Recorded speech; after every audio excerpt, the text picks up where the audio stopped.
Hey everyone, कैसे हो आप सब? I hope you're fine. I Shanu, your PCT biology teacher. Welcome back to another video. In this video, we will talk about the digestive system of human beings.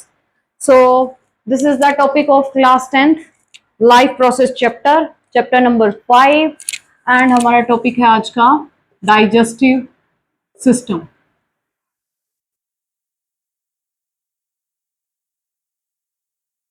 देखिए digestive system क्या होता है, उससे पहले we must know about the process of digestion. So what is digestion? It is the process of breakdown of it is the process of breakdown of complex form of food, complex form of food into simpler form, into simpler. देखिए जब खाना हम मुंह में लेते हैं, वो जिस फॉर्म में हम मुंह में ले हैं, that is the complex form.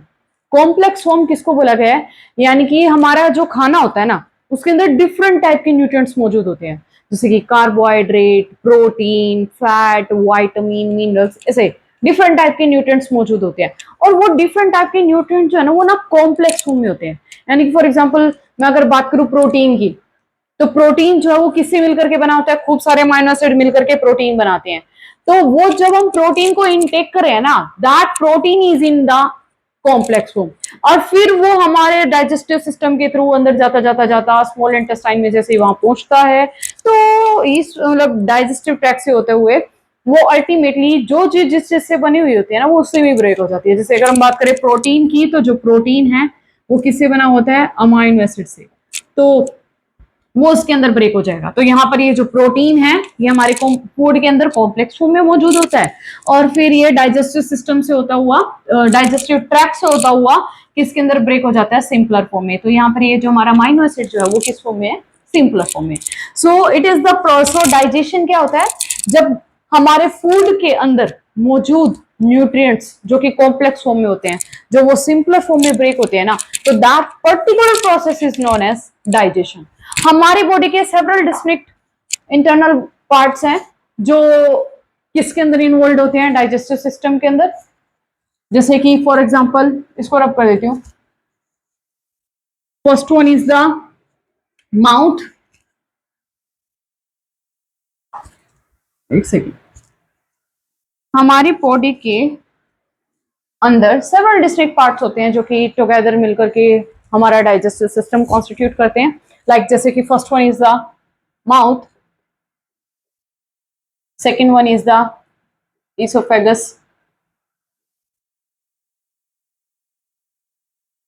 third one is the stomach, and fourth one is the small intestine, and fifth one is the large intestine, and sixth is the anus. जब हम स्मॉल इंटेस्टाइन पढ़ेंगे ना, तो दो चीजें और साथ में पढ़ेंगे. First one is the liver and second one is the pancreas. क्योंकि ये जो स्मॉल इंटेस्टाइन होता है ना, it receive secretion from the liver and pancreas. Liver से तो बाइल जूस और पैनक्रियास से पैनक्रेटिक जूस. तो इस वजह से जब हम स्मॉल इंटेस्टाइन को कवर करेंगे, तो हम इन दोनों को भी साथ में पढ़ेंगे. तो ये जो mouth, oesophagus, stomach, small intestine, large intestine और एनएस जो है ना, टुगेदर मिल करके क्या कॉन्स्टिट्यूट करते हैं? हमारी बॉडी की एलिमेंट्री कैनाल. क्या कॉन्स्टिट्यूट करते हैं? हमारी बॉडी की एलिमेंट्री कैनाल. तो स्टार्ट करते हैं with the first one, that is the mouth. हमारे माउथ में ना टोटल 3 चीजें इन्वॉल्व होती है. अगर मैं इसको रब कर देती हूँ,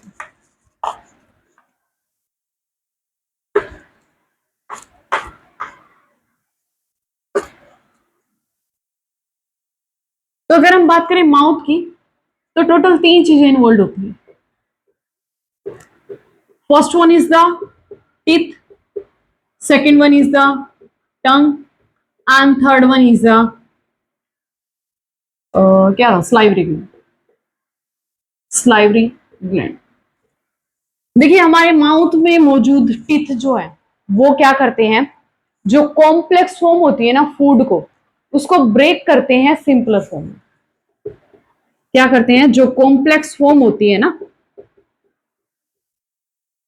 फूड की, उसको ब्रेक करते हैं सिंपलर फॉर्म में.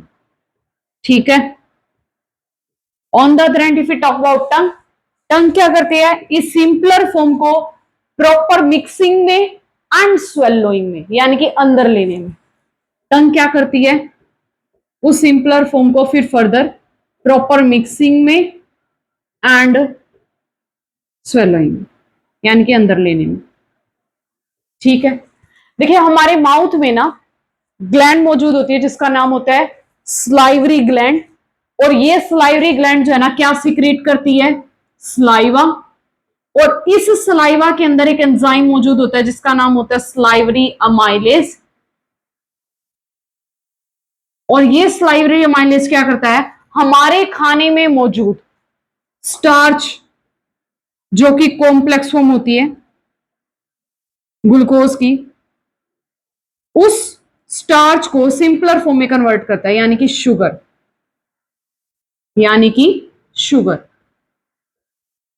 क्लियर है. और ये जो एंजाइम होता है ना स्लाइवरी अमाइलेज, इसके लिए एक और अनदर टर्म यूज की जाती है, somewhere in several books you will also found this by the name ptyalin.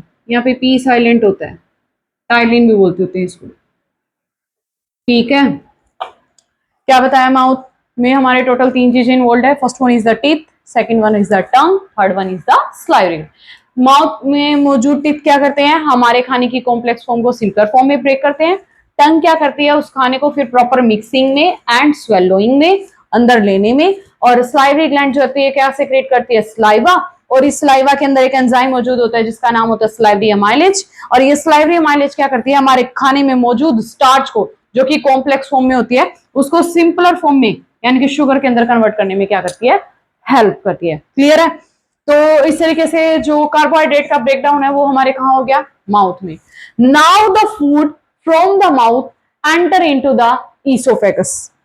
इसको मैं रब कर दूं एक बार इधर, देखो. Now the food from the mouth, for example consider करो ये हो गया हमारा माउथ.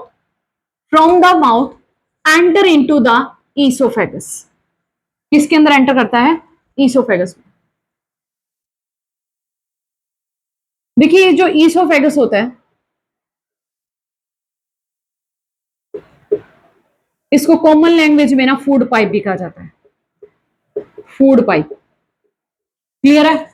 ईसोफेगस जो होता है इसको कॉमन लैंग्वेज में क्या बोला जाता है, फूड पाइप. और ये एक्चुअल में क्या होता है, it is a long tube like structure. Oesophagus क्या होता है, this is a long tube like structure. Clear. करता क्या है, हमारे माउथ को स्टमक से कनेक्ट करने का काम करता है. क्या करता है, हमारे माउथ को स्टमक से एक तो कनेक्ट करने का काम करता है, दूसरा ये क्या करता है, ट्रांसपोर्ट करता है फूड को from the mouth into the stomach. क्या बताया मैंने कि ईसोफेगस जो है इसको कॉमन लैंग्वेज में फूड पाइप भी बोलते हैं. एक्चुअल में क्या होता है, ये एक लॉन्ग ट्यूब लाइक स्ट्रक्चर होता है जो हमारे माउथ को स्टमक से कनेक्ट करने का काम करता है, प्लस ट्रांसपोर्ट करता है फूड को from the mouth into the stomach. अब बात यह आती है कि जब खाना हमारे माउथ से इस ट्यूब के अंदर एंटर करता है तो इस ट्यूब में स्टक क्यों नहीं होता, इन बिटवीन यही कहीं रुकता क्यों नहीं.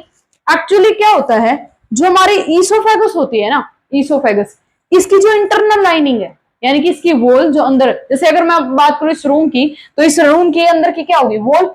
सिमिलरली अगर हम बात करें इस ईसोफेगस के इंटरनल साइड की यानी कि इसकी वॉल, जो इनर लाइनिंग होती है ना ईसोफेगस की, ये लाइंड होती है by the smooth muscle cells. हमारे ईसोफेगस की जो इनर वॉल होती है ना, वो लाइंड होती है by the smooth muscle cells. किससे लाइन होती है? स्मूथ मसल सेल से। और ये जो स्मूथ मसल सेल है ना, ये क्या करती है? ये ना ऐसे रिदम में कॉन्ट्रैक्ट और रिलैक्स होती रहती है ऐसे करके। और इनकी इस मूवमेंट को ना क्या बोला जाता है? Peristaltic movement. जिसकी वजह से जब खाना इस ट्यूब के अंदर एंटर करता है ना, तो वो यहां पर रुकता नहीं है, वो इनकी इस मूवमेंट की वजह से, पेरिस्टल्टिक मूवमेंट की वजह से वो ना यहां से होता होता हुआ कहां मूव कर जाता है? स्टमक के अंदर। क्या बताया मैंने कि जो ईसोफेगस होता है, इसकी इनर वॉल पे, इनर साइड पे क्या मौजूद होती है? स्मूथ मसल सेल, जो कि क्या करती है? रिदम में कॉन्ट्रैक्ट और रिलैक्स होती रहती है। और इनके इस मूवमेंट को क्या बोला जाता है? Peristaltic movement. और ये जो मूवमेंट होता है ना, peristaltic movement, not only occur in the oesophagus, in fact it occur all throughout the alimentary canal, पूरी throughout the alimentary canal होता है। क्लियर है? अब क्या होता है, इस पेरिस्टैल्टिक मूवमेंट की वजह से जब खाना इसके अंदर एंटर करता है ना, तो वो खाना यहां रुकेगा नहीं, वो अल्टीमेटली कहां पहुंचाएगा? स्टमक में। Now comes on to the stomach.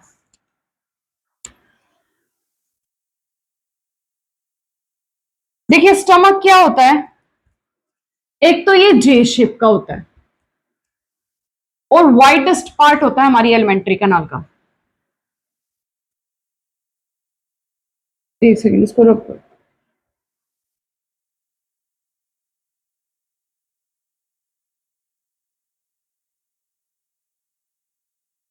On the 90 feet talk about stomach. तो स्टमक जो है क्या होता है?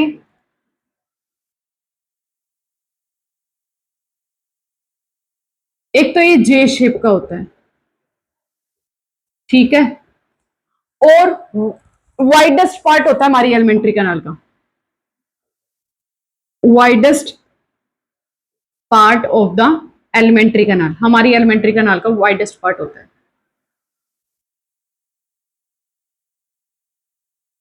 जैसे कि फॉर एग्जांपल ये हो गया स्टमक। अगर हम इसकी बात करें तो इस तरीके से ऐसे जे शेप है, जे शेप है, और वाइडेस्ट पार्ट होता है एलिमेंट्री कैनाल का। And it is divided into 5 district parts. 5 district parts में डिवाइडेड होता है, जिसमें first one is the cardia, और लास्ट जो होता है वो होता है पाइलोरस। फिर इसके बाद आता है फंडस, फिर बॉडी एंड एंट्रम। ये होते हैं इसके 5 डिस्टिंक्ट पार्ट। जैसे कि जो इस ट्यूब का एंट्रिंग वाला पॉइंट है, दैट इज द, ये हो गया कार्डिया, और ये हो गया pylorus. This one is the cardia, this one is the pylorus,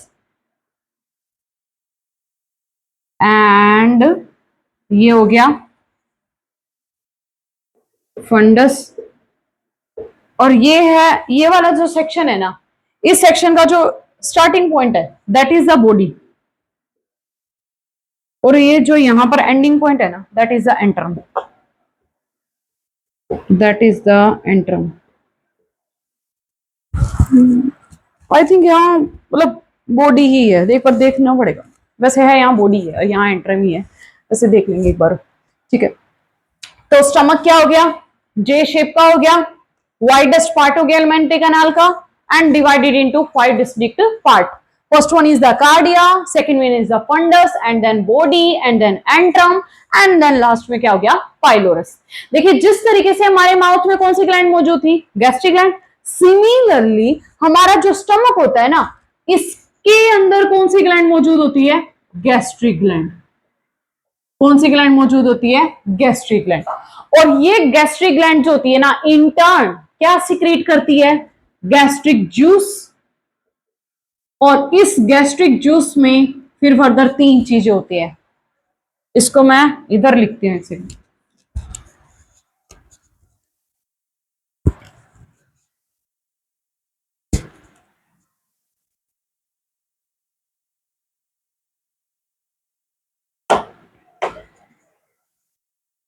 ये क्या बताया मैंने कि हमारे स्टमक में कौन सी ग्लैंड मौजूद होती है?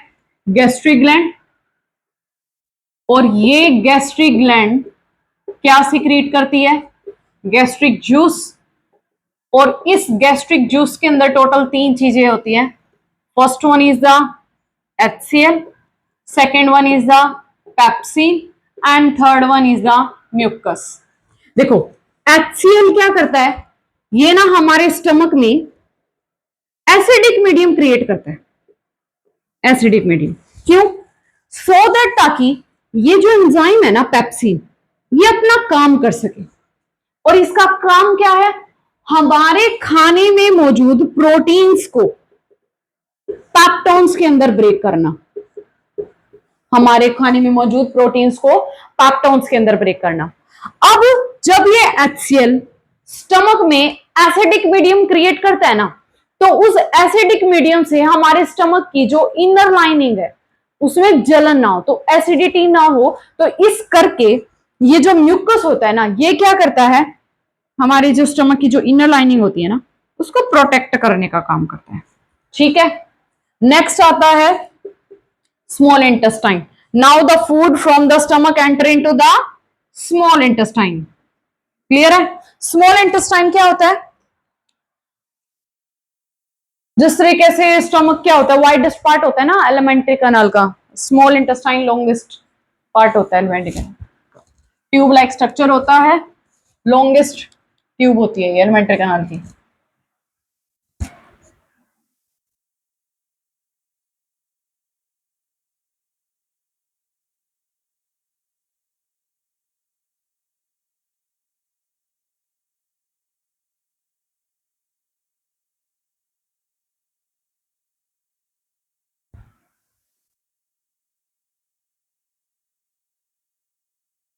नेक्स्ट है स्मॉल इंटेस्टाइन।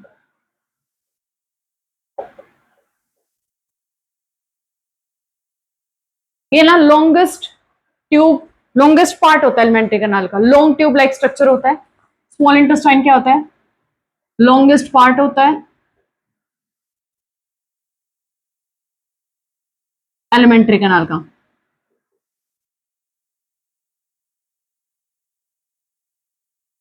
अगर लॉन्ग होता है तो कितना लॉन्ग होता है? 7 to 7.5 ऐसे करके है, 6 to 7 भी मिलता है कहीं कहीं, 7 से 7.5। तो ये 7 से 7.5 मीटर लॉन्ग होता है and divided into 3 district part. 3 district part में डिवाइडेड होता है, 3 डिस्ट्रिक्ट पार्ट्स में डिवाइडेड होता है। First one is the duodenum, second one is the jejunum and third one is the ileum। Clear है? क्या बताया मैंने कि हमारा जो स्मॉल इंटेस्टाइन है लॉन्गेस्ट पार्ट होता है एलिमेंट्री कैनाल का, लॉन्ग ट्यूब लाइक स्ट्रक्चर होता है। अगर लॉन्ग होता है तो कितना लॉन्ग होता है? 7 से 7.5 metre and is divided into 3 district parts. First one is the duodenum, second one is the jejunum and third one is the ileum. Clear है? जैसे कि ये हो गया। क्या बताया था मैंने कि जब हम स्मॉल इंटेस्टाइन पढ़ेंगे तो तब क्या पढ़ेंगे? 2 चीजें और। एक तो क्या था? बंदा बन गया भैया, एक सेकंड।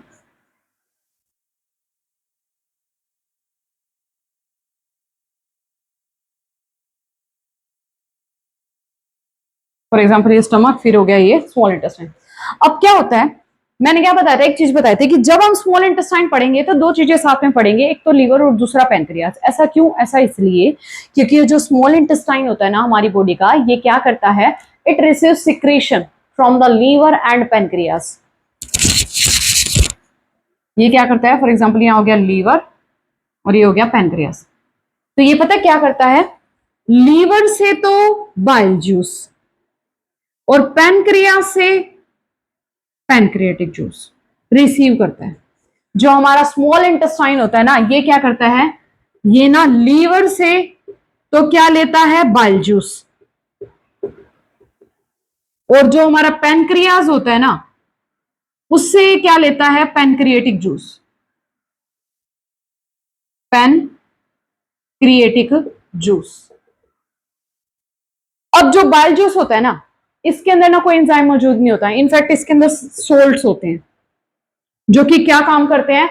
हमारे खाने में मौजूद फैट के लार्जर ग्लोब्यूलिस को ब्रेक करता है फैट के स्मॉलर ग्लोब्यूलिस में। और जब ये काम ये करता है ना, तो इस पर्टिकुलर प्रोसेस को क्या बोला जाता है? एमल्सिफिकेशन।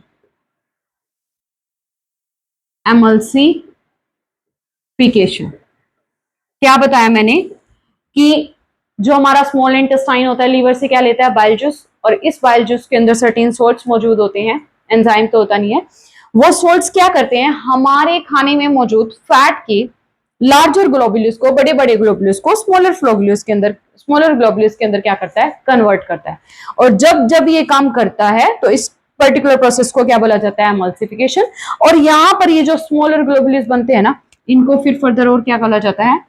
इस प्रोसेस के नाम पे क्या रखा गया? इनका नाम एमल्सिफाइड फैट भी बोला जाता है इनको, एमल्सिफाइड फैट। क्लियर है? ये तो हो गई बात लीवर की। अब ये क्या कर रहा है? पैनक्रियास से क्या लेता है? Pancreatic juice. और इस पैनक्रिएटिक जूस के अंदर ना दो तरीके के एंजाइम मौजूद होते हैं, दो enzyme. First one is the trypsin, second one is the lipase. जो ट्रिप्सिन होता है ना, ये क्या करता है? It help in the further breakdown of protein. याद है माउथ में किसका ब्रेकडाउन हुआ था? कार्बोहाइड्रेट का। स्टमक में किसका हुआ था? प्रोटीन का। जो पेप्सिन था उसने प्रोटीन को पेप्टोन के अंदर कन्वर्ट कर दिया था। जब वो पेप्टोन हमारे स्मॉल इंटेस्टाइन में आएंगे तो उनकी फर्दर ब्रेकडाउन में ट्रिप्सिन जो है वो क्या करता है? हेल्प करता है। तो it help in the further breakdown of protein. Similarly जो लाइपेज है ना, ये क्या करता है? It help in the further breakdown of emulsified fat. ये जो एमल्सिफाइड फैट थे ना, ये इनकी फर्दर ब्रेकडाउन में हेल्प करता है। It help in the further breakdown of emulsified fat.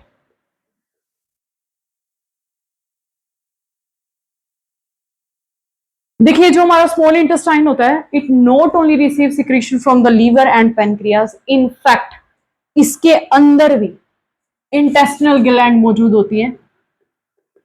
Intestinal gland मौजूद होती है जो क्या सिक्रीट करती है? Intestinal juice. और इस इंटेस्टिनल जूस के अंदर सेवरल टाइप के एंजाइम मौजूद होते हैं, डिफरेंट टाइप के, जो कि आपके सिलेबस में नहीं, आपको याद भी नहीं रखने। ठीक है? इसके अंदर ना सेवरल डिस्टिंक्ट टाइप के एंजाइम मौजूद होते हैं जो कि क्या करते हैं? जैसे कि प्रोटीएज, लाइपेज करके इसके अंदर डिफरेंट टाइप के एंजाइम मौजूद होते हैं जो कि क्या करते हैं? हमारे खाने में मौजूद कार्बोहाइड्रेट को किसके अंदर ब्रेक कर देंगे? यानी कि जो चीज जिस चीज से बनी हुई होगी ना, अल्टीमेटली उसको उसे में फाइनली ब्रेक कर देंगे। जैसे कि कार्बोहाइड्रेट को किसके अंदर ब्रेक कर देंगे? मैं इसको एक रब कर। और इस इंटेस्टिनल जूस के अंदर क्या मौजूद होते हैं? Several distinct type of enzyme, जैसे कि कार्बोहाइड्रेट हो गया, लाइपेज हो गया, प्रोटीएज हो गया।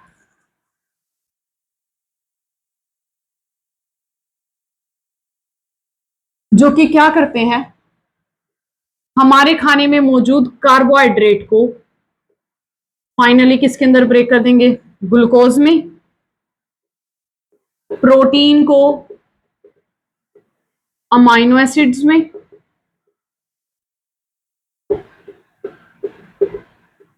और फैट को फैटी एसिड एंड ग्लिसरॉल में। यानी कि कहने का मतलब यही है कि जो चीज जिस चीज से बनी होगी ना, अल्टीमेटली वो उसी में ही ब्रेक हो जाएगी। क्लियर है? तो इस वजह से बोला जाता है स्मॉल इंटेस्टाइन को क्या? कि this is the site where does the complete digestion of food take place. 1 mark का क्वेश्चन भी आता है ये, जैसे सिस्टम तो बड़े मार्क्स में आता है, फूड टेक प्लेस 1 मार्क्स का होता है कि name the site where does the complete digestion of food take place, so that is the small intestine. Now the क्या बोलते हैं, जो अनअब्जॉर्ब फूड होगा ना, अब पता क्या होगा, ये जो स्मॉल इंटेस्टाइन होता है ना, इस स्मॉल इंटेस्टाइन की वॉल में ऐसे सेवरल फिंगर लाइक प्रोजेक्शंस मौजूद होते हैं। स्मॉल इंटेस्टाइन की वॉल में सेवरल फिंगर लाइक प्रोजेक्शंस मौजूद होते हैं, जिनको हम क्या बोलते हैं, विलाई। और ये विलाई जो होती है ना, ये इन टर्न सराउंडेड होती हैं ब्लड वेसल से, बाय ब्लड वेसल। तो क्या होता है, जब खाना यहां प्रॉपरली डाइजेस्ट हो गया, ब्रेक हो गया, अब क्या होता है, स्मॉल इंटेस्टाइन की वॉल में मौजूद विलाई उस फूड में से क्या करती है, जिसको ये अब्सॉर्ब कर पाती है उसको ये क्या करती है, अब्सॉर्ब करती है, एंड इन टर्न किसको प्रोवाइड कर देती है, ब्लड वेसल को। और ब्लड वेसल फिर फर्दर उस खाने को लेकर के कहां जाती है, बॉडी के डिफरेंट पार्ट और टिश्यूज तक। अब वहां पहुंच करके क्या होगा वो मैं बाद में बताऊंगी, पहले अब यहाँ जो देखो, जो इसने अब्सॉर्ब करना था कर लिया इसकी विलाई ने। अब नाउ क्या होता है, जो अनएब्सॉर्ब्ड फूड होता है ना, वो कहां एंटर करेगा, इसके बाहर मौजूद लार्ज इंटेस्टाइन में। ये हो गया फॉर एग्जांपल लार्ज इंटेस्टाइन। अब लास्ट है, लास्ट इसके बाद एनस रहता है, लार्ज इंटेस्टाइन। ये भी क्या होता है, ट्यूब लाइक स्ट्रक्चर होता है। क्या होता है, ट्यूब लाइक स्ट्रक्चर। और अगर क्या बोलते हैं, इसकी लेंथ की अगर हम बात करें, जैसे वो 7 से 7.5 मीटर थी ना, ये 1.5 मीटर का होता है। And it is also like small intestine divided into 3 distinct part, 3 distinct parts. और वो 3 डिस्टिंक्ट पार्ट्स क्या क्या रहते हैं, सिक्कम, कोलन और रेक्टम। अब पता है क्या होता है, जो अनअब्सॉर्ब्ड फूड होता है ना, वो from the small intestine enter into the large intestine. और जो लार्ज इंटेस्टाइन होता है ना, ये पता क्या करता है, उस अनअब्सॉर्ब्ड फूड में से ना क्या करेगा, जो वाटर हो सकता है, जितना जो भी वाटर उसके अंदर मौजूद होगा ना, उसको ये क्या करेगा, एब्जॉर्ब कर लेगा। लार्ज इंटेस्टाइन क्या करता है, जो अनडाइजेस्टेड फूड या अनअब्सॉर्ब्ड फूड जो इसके अंदर एंटर करता है ना, उस अनडाइजेस्टेड या अनअब्सॉर्ब्ड फूड में से क्या करता है, वाटर को एब्सॉर्ब करता है। ठीक है, now that remaining portion is known as faecal matter. वो फिकल मैटर जो होता है ना, वो फिर फर्दर एनस के थ्रू क्या कर दिया जाता है, बॉडी से बाहर कर दिया जाता है। ठीक है, एनएस के जो फिकल मैटर होता है ना फीसिस के फॉर्म में, उसको फिर फर्दर क्या कर दिया जाता है, बॉडी से बाहर कर दिया जाता है। अब क्या बताया लार्ज इंटेस्टाइन के बारे में, कि ट्यूब लाइक स्ट्रक्चर होता है, 1.5 मीटर लंबा होता है और 3 डिस्ट्रिक्ट पार्ट में डिवाइडेड होता है, सिकम, कोलन और रेक्टम। काम क्या करता है, जो अनडाइजेस्टेड फूड या फिर अनअब्सॉर्ब्ड फूड होता है ना, उसमें से वाटर को अब्सॉर्ब करता है। ठीक है, और फिर उसके बाद जो वो पोर्शन रह गया उसे हम क्या बोलते हैं, फिकल मैटर। और वो फीसिस की फॉर्म में क्या होता है, फिर एनएस के थ्रू क्या कर दिया जाता है, बाहर एक्सक्रीट आउट कर दिया जाता है। क्लियर है, तो एनएस क्या हो गया, वो पॉइंट होता है जहां से फिकल मैटर जो वो बॉडी से क्या किया जाता है, बाहर। अब मैंने ये बताया था ना यहाँ कि स्मॉल इंटेस्टाइन की वॉल में विलाई मौजूद होती है, जो क्या करती है, खाने को अब्सॉर्ब करती है और उस खाने को फिर फर्दर ये ब्लड वेसल को देती है, और ब्लड वेसल लेकर के उस खाने को कहाँ जाती है, बॉडी के डिफरेंट पार्ट और टिश्यूज में। अब देखो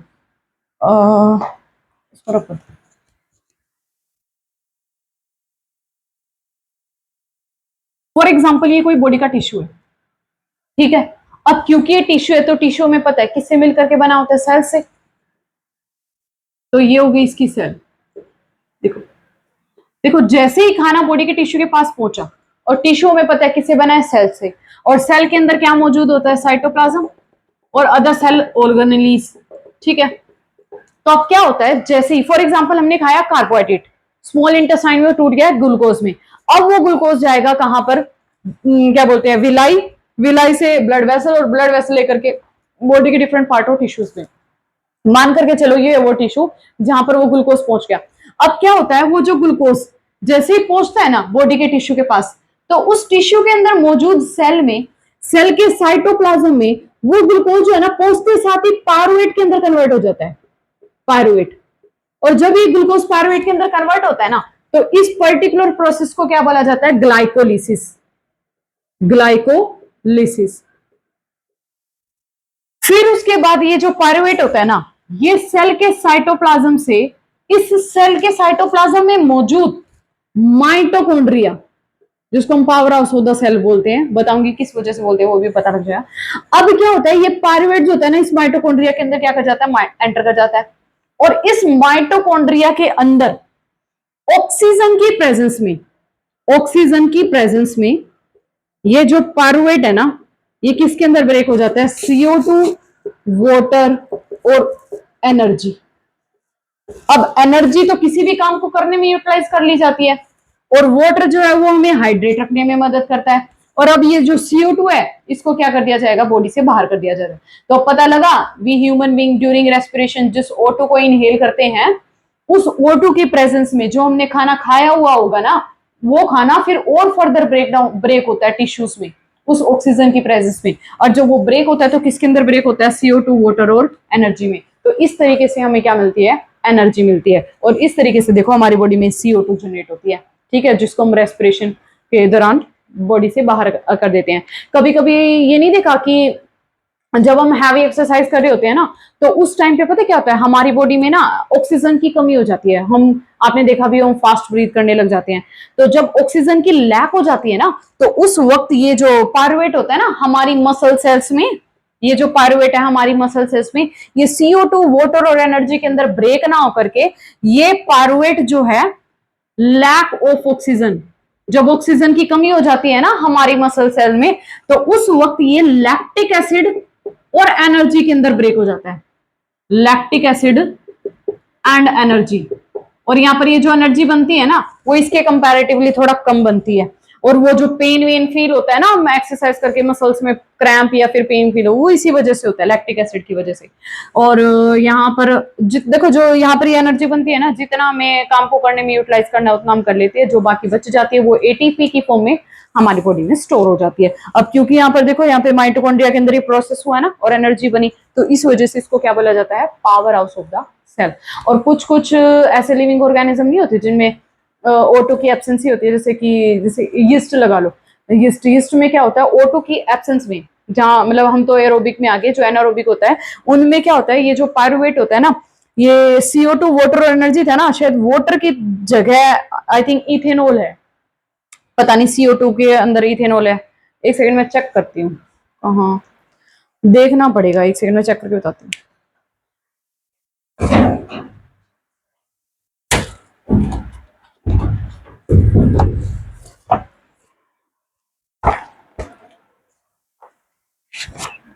CO2 की, एक सेकंड, एब्सेंस में ना, ये सॉरी CO2 की नहीं, O2 के एब्सेंस में, O2 के एब्सेंस में ना ये ईस्ट में, हाँ CO2 तो है, वाटर की जगह बस इथेनॉल हो जाएगा, वाटर की जगह जो है वो इथेनॉल हो जाएगा। और हाँ, ये जो चार्ट है ना, ये मोस्ट इंपोर्टेंट भी है, ये वाला ग्लूकोज का, ये पूरा दिखाया गया है इसमें। ये जो चार्ट है ना, ये मोस्ट इंपोर्टेंट भी है, इसको कर लेना भाई, ठीक है।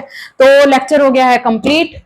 तो if you like this video then please like and share and subscribe. Thank you.